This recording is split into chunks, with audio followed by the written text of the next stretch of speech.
Hello everyone, welcome to Priyanka NET classes. So basically आज के इस वीडियो में हम लोग पेपर टू कॉमर्स नेट के पेपर टू कॉमर्स की हम लोग बिजनेस इकोनॉमिक्स की यूनिट को कंटिन्यू करने वाले हैं। बिजनेस इकोनॉमिक्स का ये लेक्चर नंबर 7 है, जिसमें मैं आपके साथ आज डिस्कस करने वाली हूँ डिमांड का basic meaning and types of demand. आज से डिमांड का जो टॉपिक है, आपका जो माइक्रो इकोनॉमिक्स का डिमांड का टॉपिक है, वो शुरू होने वाला है। एंड ऑलमोस्ट मुझे अभी से 6 से 7 लेक्चर और लगेंगे डिमांड के पूरे सारे टॉपिक्स को कंप्लीट कराने में। सो ज़रूर से बने रहिएगा। ये बहुत ही बेसिक कॉन्सेप्ट है, लेकिन अगेन रिपीटेडली पूछा जाता है आपके एग्जाम्स में, एंड बहुत बच्चे इसमें कंफ्यूज भी रहते हैं डिमांड के टॉपिक में। सो आपका वो सारा कन्फ्यूजन दूर हो जाएगा अगर आप पूरा स्टार्टिंग से लेक्चर्स को अच्छे से देखते रहेंगे। एंड कमिंग टू, अगर आप में से किसी ने फर्स्ट 6 लेक्चर्स बिजनेस इकोनॉमिक्स के नहीं देखे हैं, तो मैं आपको बिजनेस इकोनॉमिक्स की प्लेलिस्ट का लिंक जो है वो डिस्क्रिप्शन में दे दूंगी। आप जाइए, वहाँ से जाके ज़रूर उसको चेकआउट कीजिए एंड सारे के सारे लेक्चर्स ध्यान से सुनिए।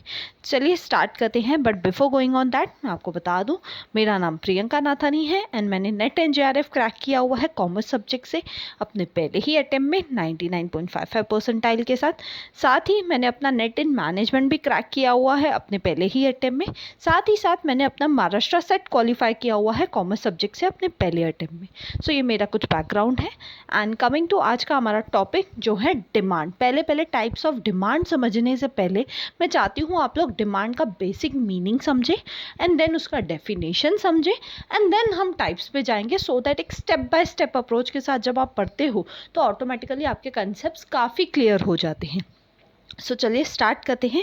सबसे पहले तो डिमांड के मीनिंग से। सबसे पहली पॉइंट आपके सामने दी हुई है, utility is the basis of demand. Demand के लिए बेस क्या बनती है? उस चीज़ की यूटिलिटी। अब आप पूछेंगे मैम यूटिलिटी क्या होता है? तो यूटिलिटी क्या होता है ये मैंने आपको आगे लेक्चर्स में, जब मैंने इकोनॉमिक्स स्टार्ट किया था तभी मैंने आपको आगे के लेक्चर्स में करा दिया था। इसलिए मैं बोलती हूँ मेरा हर एक लेक्चर आपस में इंटरकनेक्टेड होता है। इससे प्लीज़ आप में से अगर अभी भी किसी ने नहीं देखे हैं वो लेक्चर्स, तो आप उनको ज़रूर चेकआउट कर सकते हैं। प्लेलिस्ट का लिंक डिस्क्रिप्शन में है। बट मैं आपको शॉर्ट में अगर बता दूं तो यूटिलिटी क्या होता है? Utility is want satisfying power of a commodity. Utility का मीनिंग क्या होता है? Want satisfying power of a commodity. तो अगर कोई चीज़ की यूटिलिटी है तभी ही आप उस चीज़ की डिमांड करते हैं। अगर वो चीज़ आपकी वांट को सेटिस्फाई कर सकती है तभी ही आप उस चीज़ की डिमांड करते हैं। और बेसिकली जो आपका डिमांड है वो किससे कंसर्न्ड है? कंज्यूमर बिहेवियर से। डिमांड हमेशा किससे रिलेटेड होता है? कंज्यूमर बिहेवियर से। क्योंकि नॉर्मली डिमांड कौन करता है? सबसे बड़े लेवल पे सबसे ज़्यादा जो डिमांड की जाती है वो डायरेक्टली कंज्यूमर्स के द्वारा की जाती है। इसलिए कंज्यूमर बिहेवियर जो है वो हम एनालाइज कर सकते हैं। Because of the demand analysis से हम क्या कर सकते हैं? कंज्यूमर बिहेवियर को रिलेट कर सकते हैं। साथ ही साथ कमिंग टू इकोनॉमिक्स के हिसाब से डिमांड क्या होता है, तो मैंने एक बहुत अच्छी सी इक्वेशन आपके सामने दी है। Demand is equal to desire plus willingness to pay plus ability to pay. Demand क्या है? डिमांड 3 चीज़ों से बना है। अगर इकोनॉमिक्स में हम डिमांड की बात करें तो वो 3 चीज़ों से मिलके बनती है। पहले तो डिज़ायर। डिज़ायर यानी आपकी इच्छा होनी चाहिए। आपको जैसे सपोज अब इच्छा हो रही है चॉकलेट खाने की, तो दैट इज़ योर डिज़ायर कि हाँ मुझे चॉकलेट खाना है। Plus willingness to purchase. आपकी इच्छा हो रही है, साथ ही साथ आप विलिंग होने चाहिए। विलिंग यानी आप रेडी होने चाहिए उस चीज़ को परचेज करने के लिए। कई बार क्या होता है, आप सपोज मेरी इच्छा हो रही है कि भाई मैं BMW खरीदूं, मेरी इच्छा तो है लेकिन मैं विलिंग नहीं हूँ परचेज करने के लिए, यानी मैं उतना पैसा खर्चा करने के लिए फिलहाल रेडी नहीं हूँ। इसलिए डिमांड में क्या चाहिए रहती है? सबसे पहले तो डिज़ायर चाहिए, प्लस विलिंगनेस टू पे भी चाहिए, विलिंगनेस टू परचेज भी चाहिए कि हाँ मैं उस चीज़ को परचेज करने के लिए रेडी हूँ अभी, प्लस एबिलिटी टू पे। अगर ये तीनों चीज़ें होती हैं तभी ही हम उस चीज़ को क्या कहेंगे? उस चीज़ के लिए हम बोलेंगे कि हाँ इकोनॉमिक्स के हिसाब से आप उस चीज़ की डिमांड कर रहे हो। जैसे से फॉर एग्जांपल मुझे चॉकलेट खाना है, मेरी डिज़ायर है, प्लस मेरी विलिंगनेस टू परचेज भी है, मैं चॉकलेट खरीदने के लिए भी रेडी हूँ, प्लस मेरे पास एबिलिटी भी है कि हाँ मैं चॉकलेट के लिए जितने पैसे भरने पड़ेंगे मैं भरने के लिए रेडी हूँ, परचेज करने के लिए, पे करने के लिए रेडी हूँ। यानी चॉकलेट की जो मेरी डिज़ायर थी वो डिमांड में कन्वर्ट हो गई। क्यों? क्योंकि मैं क्या थी? मैं एबिलिटी टू परचेज भी था मेरे पास, प्लस मैं विलिंगनेस टू परचेज भी थी मेरे साथ। इसलिए डिमांड क्या है? डिमांड 3 चीज़ों से मिलकर बना है। पहली चीज़ कौन सी है? Desire plus willingness to purchase plus ability to pay. अगर आप पूछेंगे मैम सिर्फ डिज़ायर होगी तो चलेगा क्या डिमांड के लिए? नहीं चलेगा। क्यों? क्योंकि मेरी डिज़ायर तो है ना भाई मैं लैम्बोर्गिनी खरीदूँ, लेकिन मैं खरीद सकती हूँ क्या? मैं शायद विलिंग नहीं हूँ या मेरी एबिलिटी नहीं होगी। करेक्ट? तो डिमांड के लिए तीनों ही इंग्रेडिएंट्स का, तीनों ही कंपोनेंट्स का इक्वल इंपॉर्टेंस है। डिमांड किससे बना है? जब भी आपको कोई भी इकोनॉमिक्स में डिमांड का बेसिक मीनिंग पूछे, आप सिर्फ 3 वर्ड्स बोलेंगे ना, आपका मीनिंग खत्म हो जाएगा। कौन से वो 3 वर्ड्स हैं? Desire plus willingness to purchase plus ability to pay. सिर्फ डिज़ायर होने से डिमांड नहीं हो सकती है। मेरी डिज़ायर तो है मैं लैम्बोर्गिनी खरीदूँ, बट ज़रूरी नहीं है वो डिज़ायर डिमांड में कन्वर्ट हो। इसलिए डिमांड तीनों चीज़ों से मिलके बना है, desire plus willingness to purchase plus ability to pay. I hope आप लोगों को डिमांड का जो बेसिक मीनिंग है वो बहुत ही अच्छे से क्लियर हो गया होगा। कमिंग टू इसके डेफिनेशन की तरफ चलते हैं। तो जो डेफिनेशन है डिमांड का, वो जो मैंने यहाँ पे लिस्ट आउट किया है वो किसने दिया है? प्रोफेसर हार्वे ने दिया है। ये क्या बोलते हैं अपने डेफिनेशन में? ध्यान से देखिएगा। Demand in economics is the desire to possess something. आपके अंदर एक डिज़ायर है, एक इच्छा है कि आप किसी चीज़ को पजेस करना चाहते हो। पजेस यानी उसकी ओनरशिप लेना चाहते हो। जैसे मेरे अंदर डिज़ायर है कि मैं चॉकलेट खरीदूं, यानी मैं उसको ओन करूं। ठीक है? And the willingness and the ability to pay a certain price in order to possess it. सिर्फ डिज़ायर के साथ साथ मेरे अंदर क्या होनी चाहिए? विलिंगनेस और एबिलिटी भी होनी चाहिए कि मैं उस चीज़ के लिए कुछ प्राइस पे करूं, ताकि मैं उस चीज़ को क्या कर सकूं? पजेस कर सकूं। पजेस यानी ओन कर सकूं, खरीद सकूं। अगर मुझे कोई चीज़ खरीदनी है तो क्या चाहिए? मुझे 3 चीज़ें चाहिए। प्रोफेसर हार्वे भी अपने डेफिनेशन में 3 चीज़ें ही बोल रहे हैं। करेक्ट? सबसे पहले तो डिज़ायर, सेकेंड चीज़ है विलिंगनेस एंड थर्ड चीज़ है एबिलिटी। अगर ये तीनों चीज़ें साथ में हैं तो ऑटोमेटिकली आप एज अ पर्सन क्या करेंगे? आप एज अ कंज्यूमर क्या करेंगे? उस चीज़ की डिमांड करेंगे मार्केट में जाके। आई होप आपको डेफिनेशन भी क्लियर है। बहुत ही easiest and simplest and precise definition है ये डिमांड का। सो आई होप ये क्लियर है आपको। कमिंग टू हमारा आज का टॉपिक जो है टाइप्स ऑफ डिमांड। तो बेसिकली 5 टाइप की डिमांड्स को मैंने लिस्ट आउट किया है। आप देख सकते हो 5 टाइप्स मैंने आपके लिए लिस्ट डाउन किए हुए हैं। हम एक एक करके एक एक टाइप को देखेंगे कि उसका मीनिंग क्या है। ठीक है? सो चलते हैं हमारे पहले टाइप पे। पहला जो हमारा टाइप ऑफ डिमांड है वो क्या है? Direct demand. Direct demand basically क्या है? ये वो डिमांड है जो कौन करते हैं? कंज्यूमर्स करते हैं डायरेक्टली। यानी ये ऐसी डिमांड है, direct demand is a demand which is done by the consumer itself. जैसे सपोज मुझे चॉकलेट खाना है तो ये क्या हुई? ये डायरेक्ट डिमांड हुई। क्यों? क्योंकि मैं कंज्यूमर हूँ, मैं डायरेक्टली कोई चीज़ जाके खरीद के उसको अपने सेल्फ कंजम्पशन के लिए यूज़ करना चाहती हूँ। करेक्ट? जब भी हम कोई चीज़ मार्केट से जाके डिमांड करके आते हैं और वो हम अपने सेल्फ कंजम्पशन के लिए करते हैं, खुद के यूज़ के लिए करते हैं, खुद के या अपने फैमिली के यूज़ के लिए करते हैं, तो उसे हम बोलते हैं डायरेक्ट डिमांड। इसलिए बोला जाता है जितने भी कंज्यूमर गुड्स यानी जो भी गुड्स एज अ कंज्यूमर हम डायरेक्टली परचेज करते हैं जाके मार्केट से, उन सारे कंज्यूमर गुड्स की डिमांड कैसी रहती है? Direct demand. जैसे सपोज एग्जाम्पल दिया हुआ है मैंने कि सपोज आपको क्लॉथ चाहिए, कपड़े चाहिए, तो ऑब्वियस है ना आप अपने लिए ही जाकर कपड़े खरीद के आओगे। करेक्ट? आपको शुगर चाहिए, आपको चॉकलेट चाहिए, कुछ भी आपको मार्केट से चाहिए जो आप अपने या तो अपने फैमिली के यूज़ के लिए अगर खरीद रहे हो, तो ऐसी टाइप की डिमांड को क्या बोला जाता है? Direct demand. डायरेक्ट डिमांड क्यों बोला जाता है? क्योंकि आप उसको यूज़ कर रहे हो अपने सेल्फ कंजम्पशन के लिए। आप खरीद भी खुद के लिए रहे हो और यूज़ भी आप खुद के लिए ही कर रहे हो या मे भी अपने फैमिली के लिए कर रहे हो। तो ऐसी टाइप की डिमांड को हम बोलते हैं डायरेक्ट डिमांड। आई होप सबको क्लियर है डायरेक्ट डिमांड क्या होता है। बहुत ही सिंपल वर्ड्स में बहुत ही प्रिसाइसली मैंने आपको समझाने की कोशिश की है। Coming to second type of demand जो है हमारा इनडायरेक्ट डिमांड, या इनडायरेक्ट डिमांड को ही हम दूसरा वर्ड क्या बोलते हैं? Derived demand. यानी इनडायरेक्ट डिमांड या तो डिराइव्ड डिमांड, कंफ्यूज नहीं हो जाइएगा। इनडायरेक्ट डिमांड या डिराइव्ड डिमांड बात एक ही है, नाम अलग है, कंसेप्ट एक ही है। इनडायरेक्ट डिमांड क्या है? ये वो डिमांड है, उन गुड्स की डिमांड है जो अगेन यूज़ किए जाते हैं फॉर फर्दर प्रोडक्शन। यानी ये उन चीज़ों की डिमांड है जो चीज़ें हम प्रोडक्शन के लिए यूज़ करते हैं।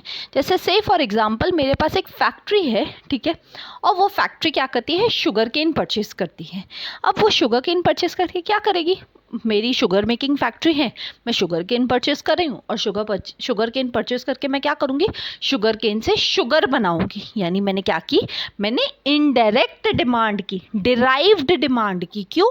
क्योंकि मैं शुगर केन को अपने सेल्फ कंजम्पशन के लिए खरीद रही हूँ क्या, मैं अपने खुद के कंज्यूम करने के लिए, खुद के यूज़ करने के लिए खरीद रही हूँ क्या? नहीं, मैं क्या कर रही हूँ, शुगर केन खरीद रही हूँ, अपने फैक्ट्री के लिए खरीद रही हूँ और उस फैक्ट्री में मैं क्या करूँगी, शुगर केन से शुगर बनाऊँगी एंड वो शुगर बना के मैं मार्केट में बेचूंगी। यानी बेसिकली ये डिमांड उन चीज़ों की रहती है, उन गुड्स की रहती है जो अगेन नीडेड रहते हैं फॉर फर्दर प्रोडक्शन। मैंने शुगर केन की डिमांड की, क्यों? क्योंकि मुझे उसको प्रोडक्शन में और आगे लेके जाना है और उससे शुगर बनाना है। तो शुगर बनाने के लिए मैंने शुगर केन की डिमांड की। इसलिए इस टाइप की डिमांड को क्या बोला जाता है, ये it is a demand for producers goods. ये डिमांड कौन करता है, इनडायरेक्ट डिमांड या डिराइव डिमांड कौन करता है, नॉर्मली आपके प्रोड्यूसर्स करते हैं, मैन्युफैक्चरर्स करते हैं। जैसे मैंने एग्जांपल दिया फैक्ट्री का, तो मैं क्या हूँ, मैन्युफैक्चरर हूँ, मैं क्या कर रही हूँ, या मैं एक प्रोड्यूसर हूँ, मैं क्या कर रही हूँ, शुगर केन से शुगर बना रही हूँ।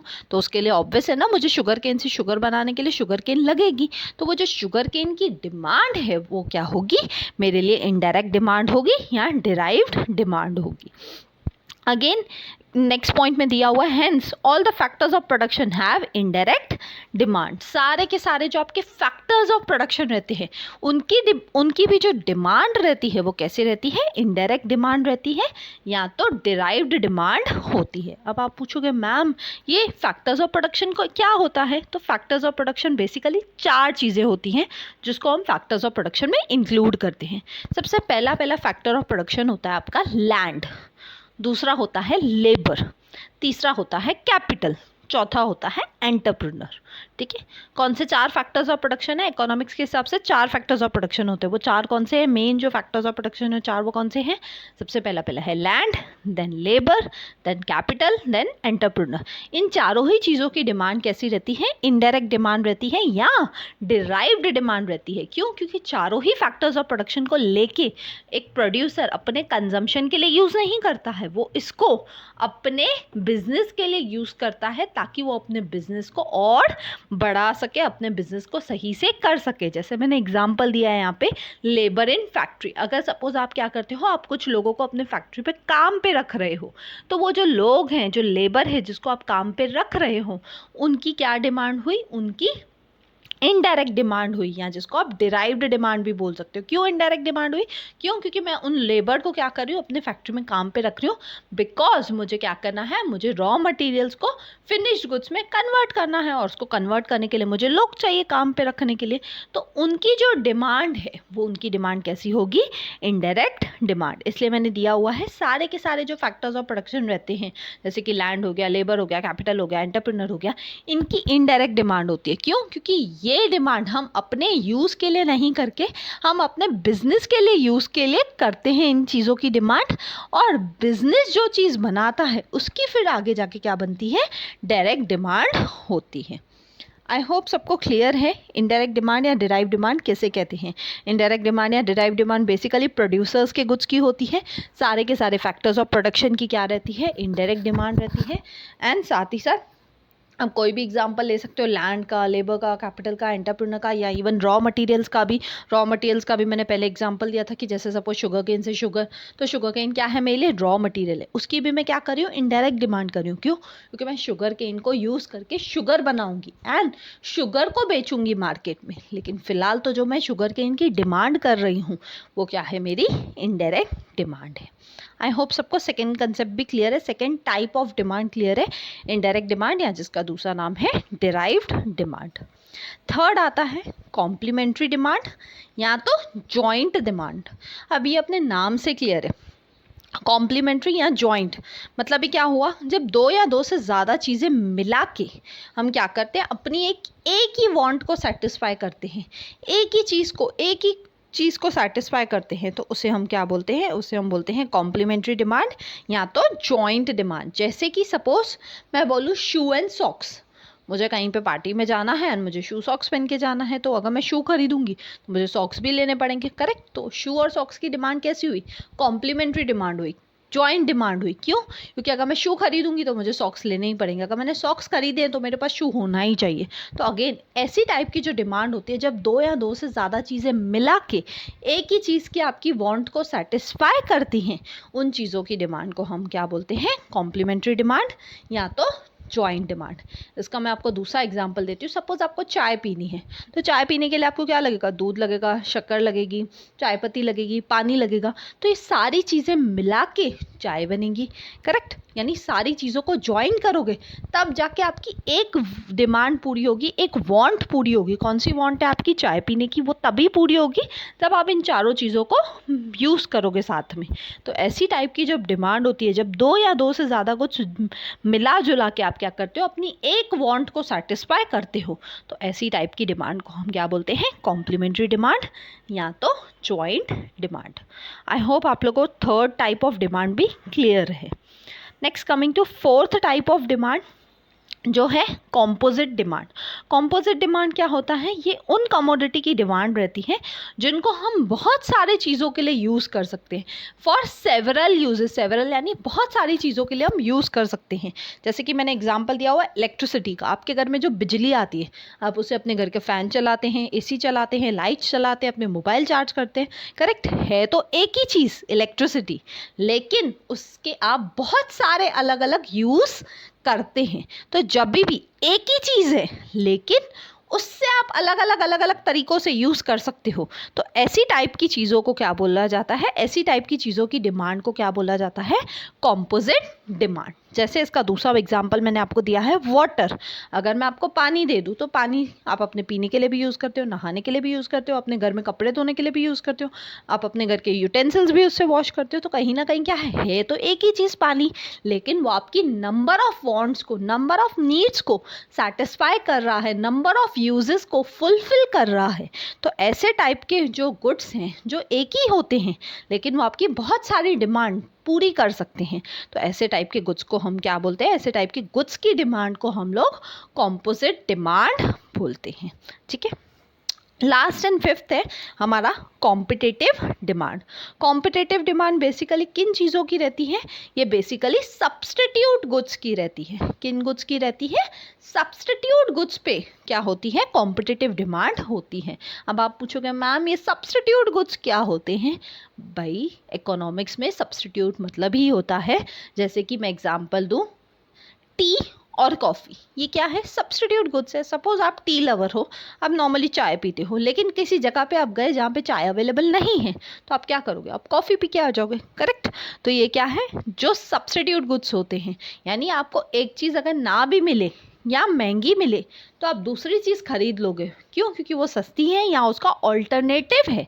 तो ऐसे टाइप के जो गुड्स होते हैं, जो सब्सटीट्यूट गुड्स होते हैं, उनकी हमेशा कैसी डिमांड रहती है? कॉम्पिटिटिव डिमांड रहती है।